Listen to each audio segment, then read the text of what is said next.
Okay, we're going to go ahead and get started.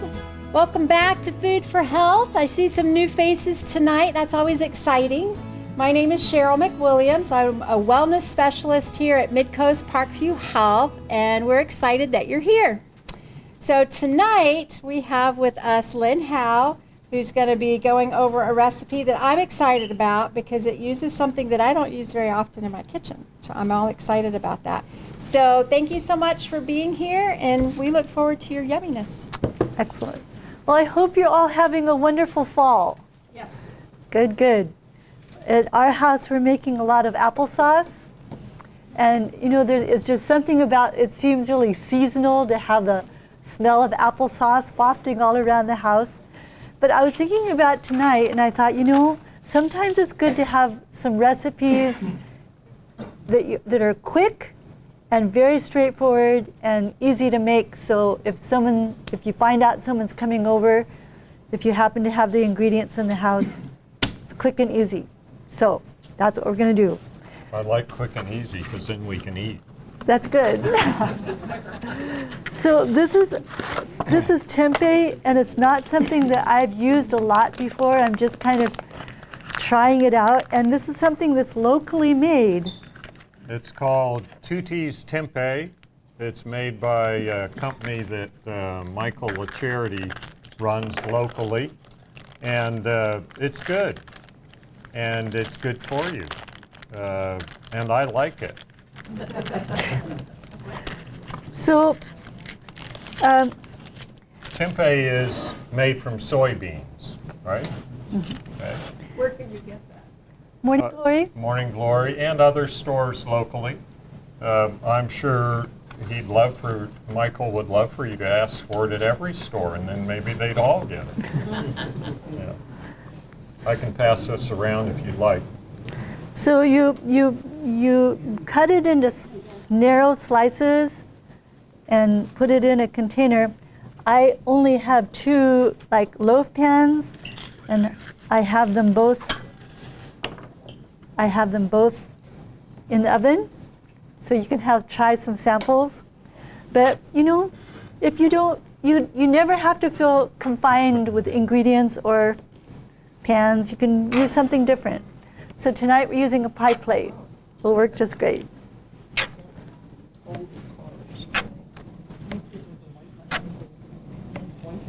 So you just put it in your pan.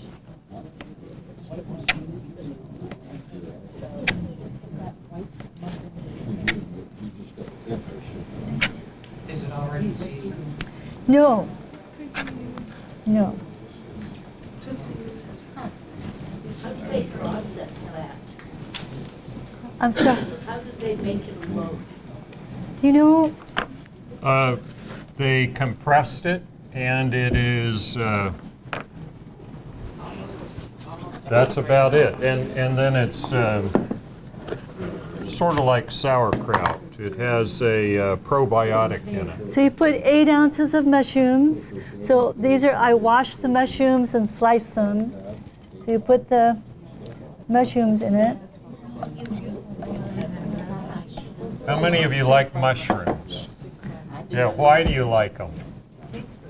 Why else do you like them?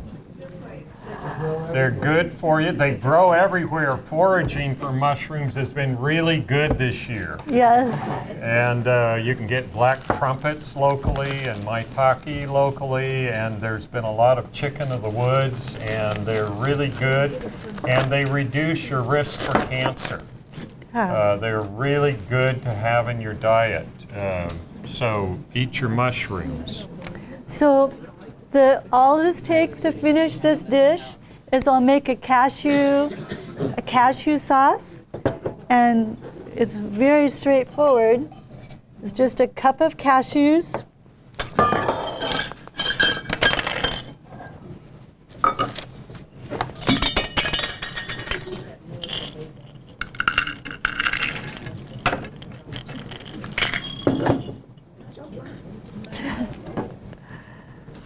I like to rinse them.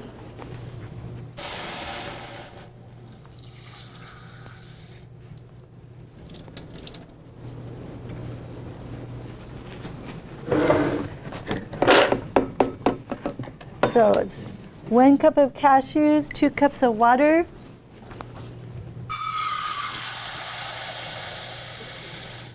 Two teaspoons of salt, or less. If you have high blood pressure, a little less. 1 teaspoon would probably do, but 2 tastes good. And garlic. That's good garlic. It came out of our garden. All mushrooms about the same nutritionally. Very similar. They have different flavors. The studies on cancer have even been done with white button mushrooms, you know, the real common ones you get. And that works too. How much garlic? 3 cloves? 3 cloves. Oh, I think we need 4. At our home, we always seem to add like this much garlic. Oh, let's add some more. Yeah, you won't be eating this. I will be, so yours is in the oven. I added hold extra on. too. That's That's it. garlic, sea salt, So thyme. this is You the didn't put the thyme. no that we put in Okay. either. So this is the first time we've used this blender. So forgive me if I. Here, you got to turn it on, I think. And And then then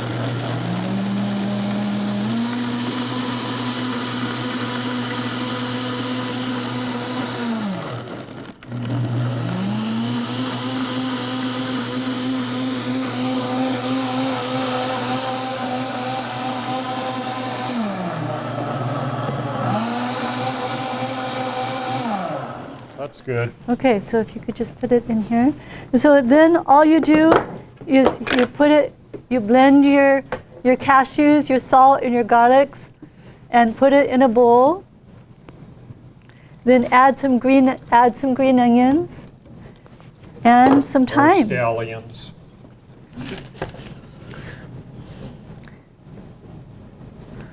I like recipes that you have to add thyme, because I always need more time.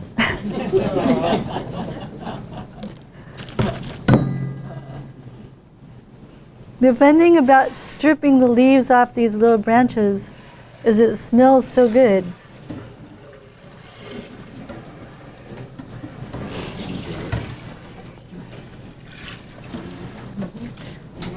And when you use herbs like this, remember they're really good to reduce inflammation, and we're going to be talking a lot about inflammation. So Are all herbs good? almost all herbs are, like oregano and thyme and basil, and all of those things are very good.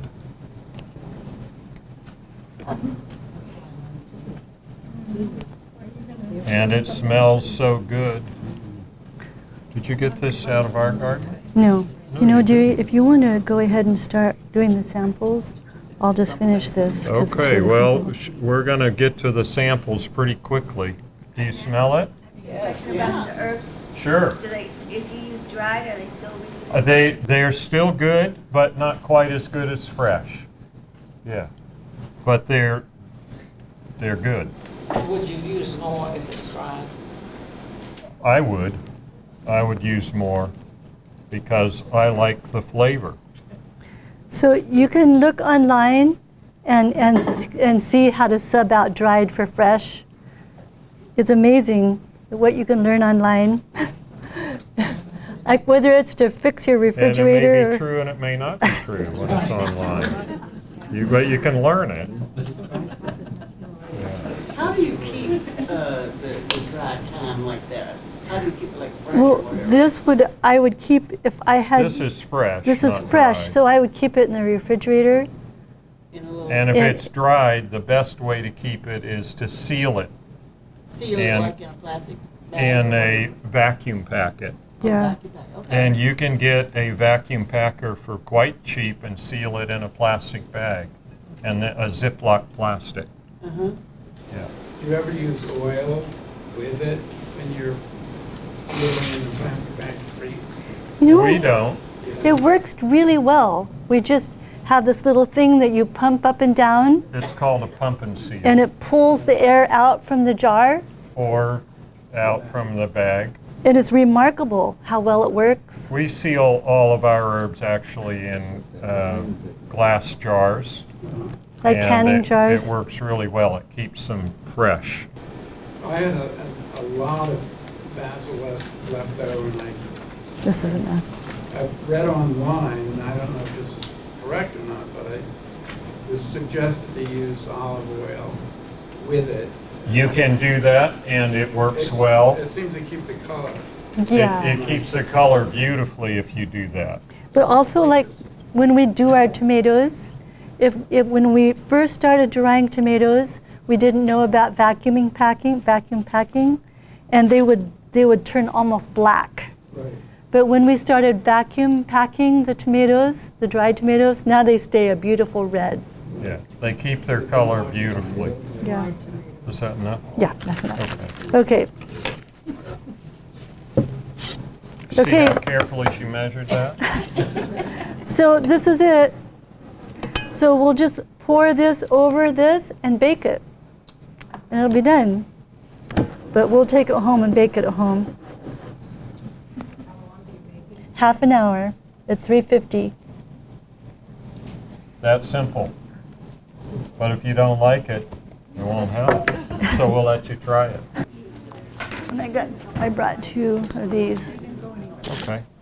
So you want to set that aside?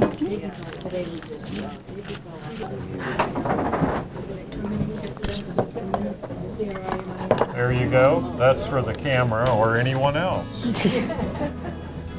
Smells good.